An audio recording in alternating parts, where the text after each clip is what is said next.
Now, that gets kind of interesting, and I think it's an indication of what else we can begin listening for with words. So if just from that ing we know if somebody's got movies in there or not, what else are we all telling each other about in terms of our inner worlds without even knowing it, but just because we speak out of them? Now, whether it's a movie or not is not just an arbitrary submodality. If you think of most limits, what do you suspect most of them are? Most stuck states, right, is another word for it. And what does that, yeah, exactly. They tend to be more still pictures. They don't go anywhere. So even beginning to shift someone's experience into one that's in a movie form, that has some movement in it. So, and that's interesting, isn't it? That it's possible to move more fluidly into another experience. So things become more fluid, less static, less stuck, just with that one shift in verb form. So that's something else that I invite you to play around with and to hear. Now we get into these fun verb forms. They're called the perfect verb tenses, which always cracks me up too. I don't know how these things ever were named. I think that the linguists who named these things had either a bizarre sense of humor or something else. But so these are called the perfect verb forms. Perfect verb forms. And what this just means is and you have this in your notes too, by the way. This is in your notes under the language unit. If see this all right? If we have present here, future here, past here, if we just say past tense, I danced. That's just one moment in time, as we were discussing. Now, what if we say I had danced? I had danced. Then we're dealing with 2 points in time, both of them in the past. I had, at some point in the past, already completed the act of dancing. So I had danced. Does that make sense? Okay. Now, with dancing, well, big deal, you say, right? So what if you had already completed it at some point in time?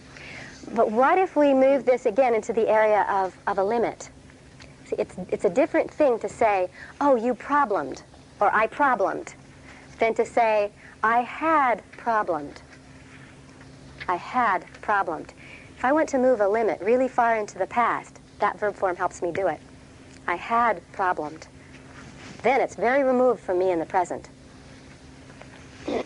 Now, it's not that when somebody walks in your door, you can quite get by with it, though.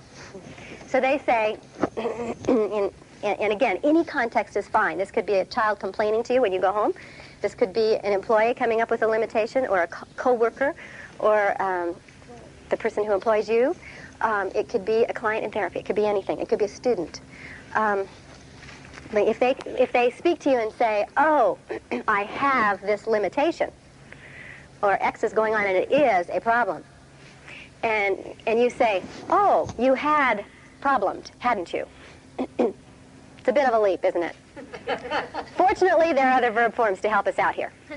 So, what we go to is the present perfect. And that's, you have problemed. You have danced, haven't you? So they come in again with the same thing and go, I have this limitation, and there is this difficulty in my office. And rather than move it clear in the distant past, which they will recognize as just total denial, fortunately they'll see this, you can say, oh, so there has been a problem in your office, hasn't there? Does that make sense, that fits more? Now, what happens with that verb form? There has been a problem, hasn't there? So here you are, you're in the present, yeah. I think it makes it more nebulous. It kind of goes off the line and up here as a possibility. Oh, interesting. Now, and notice she moved it off to her left. She did not move it off to her right. That's significant. Program on advanced language patterns. She moved it to the left, where she showed us earlier her past was. It veers off a little more to her left, and her future veers off more to her right. So what that tends to do is it, again, deals with 2 points in time. One is the present, and the other is the past. So that has been a problem. That's what that verb form has to do with it. I have danced. I have in the present danced in the past. Yes.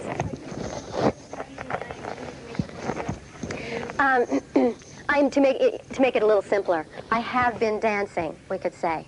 Or I have been probleming, we could also say, if we want to put the ing form back in. So you don't distinguish between the two as a... Yes, I do. I mean, the ing is definitely different. It creates a different experience, and I'm just picking one and carrying it all the way through. And then whether or not you put it in ing or not is another choice point. It's not always better just because it's ing, by the way.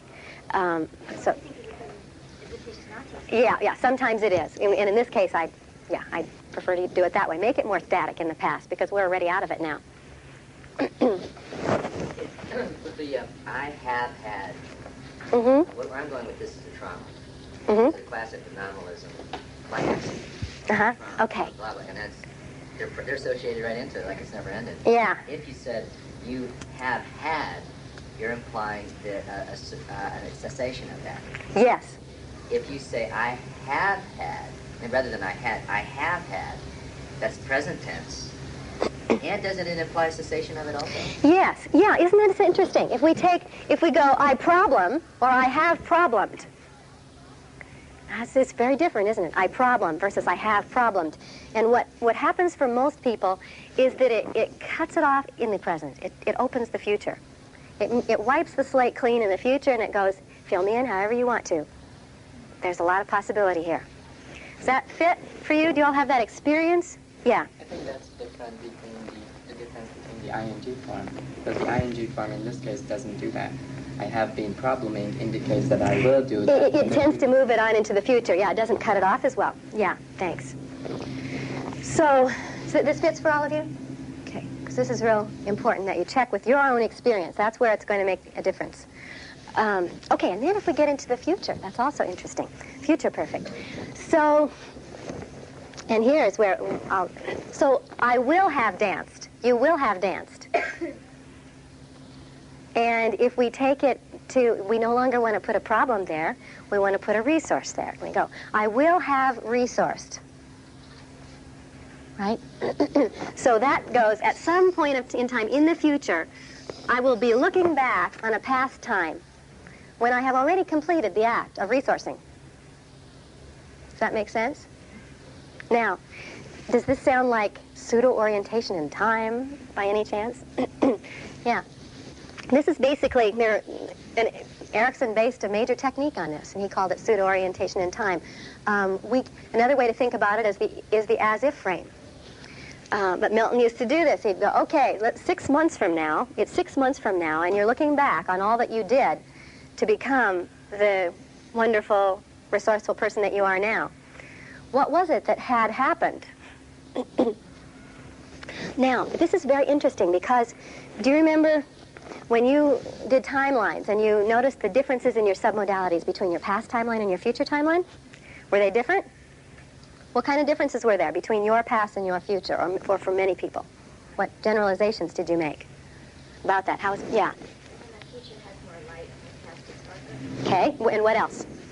It's more alive. This is more static, colder, warmer. Okay, yeah, and basically it's a nice choice. She's going to be drawn towards the future, right? She's not someone who's going to sit at home and reminisce about the good old days. She'll always be, and we know that just from this thing about brightness, movement, right off we can make those predictions. Now, what else did you notice? A person who's drawn towards the past and who reminisces a lot might have those things reversed. But there's something else that they will have the same as you.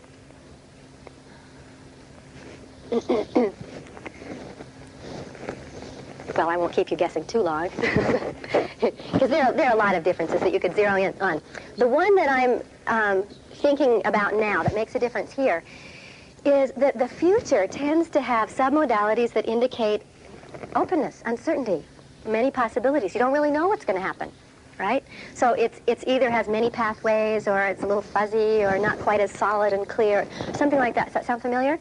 In contrast, the past tends to be clear, detailed, all filled in, that kind of thing. There's some kind of submodality distinctions that mean for our brains, that's real, that's not. I did that and I know it for sure. I'm not quite sure about this other stuff in the future. Does that make sense? Now, so what we're really doing with this kind of a verb shift is we're getting a submodality change. It's a submodality change procedure. We're going, so when you have resourced already for some time, and guess what kind of submodalities we're suddenly coding the resource in? Yeah, the submodalities of the past, of greater reality. So we're making a submodality shift there, just in that one verb form. Does that make sense? Okay, then there are several others that are in your notes that I will at least just mention to you. Several verb forms that are a little bit unusual. You can say having danced yesterday, having had that resource, blah, blah, blah, blah, blah. Basically, that verb form lets you presuppose something. Having had that resource, how do you think that will make a difference for you in solving this particular challenging opportunity? I hope to talk to her, or I hope to dance. I hope to dance. I hope to resource. I was glad to have talked. I was glad to have danced. I was glad. Are you glad to have solved that problem? This is just another interesting form.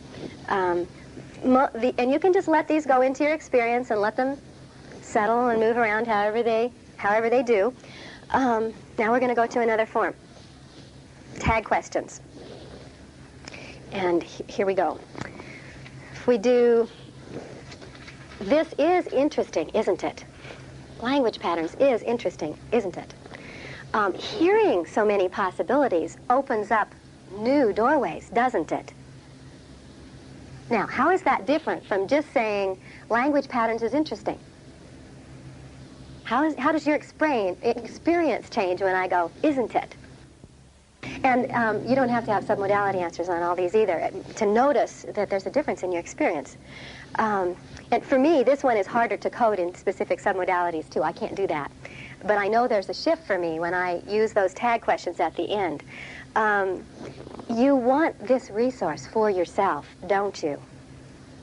Now, so if I go, you want this resource for yourself, for me, it's sort of like out there. It's hard for me to reach a hold of. When I go, don't you, suddenly it's right here.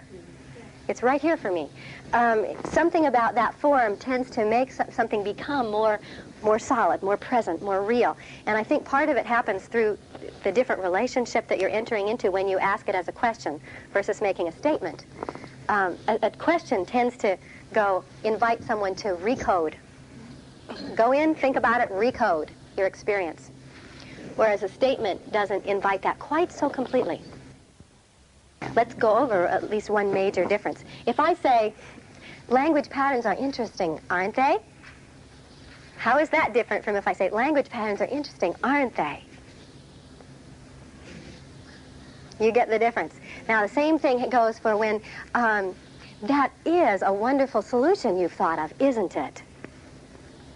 That's a wonderful solution you've thought of, isn't it? Suddenly, that one creates more doubt. All of a sudden, we're not sure anymore. Well, maybe not. Whereas the isn't it, because even though the technical form is a question, my voice tone says statement.